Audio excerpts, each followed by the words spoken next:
susținători aici, foarte frumoși. Hai, Vale! Bine, Vale, spune susținătorii! S-a blocat ATS-urile! E adevărat? Un jalon, două jaloane, al treilea jalon pe stânga, al patrulea pe dreapta, al cincilea pe stânga, perfecte! Bine, Fane!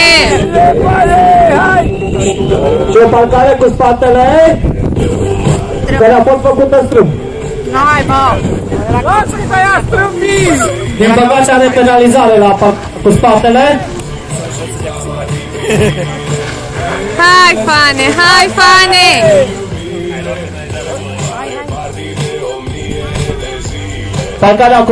Parcarea cu fața a fost perfectă. Are penalizare, am înțeles?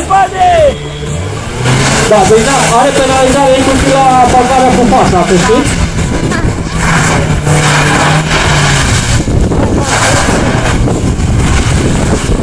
A emoționat!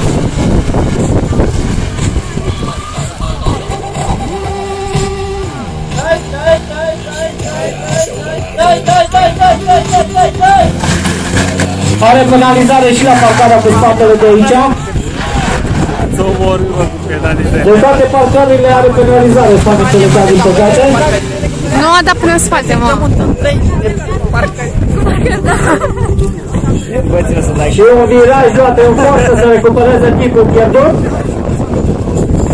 Hai să auziți susținătorul, focata de Fane.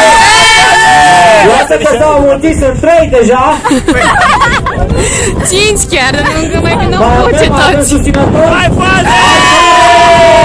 Deja sunt 4 susținători, iată, după iute, la finish și s-a oprit. Are penalizare.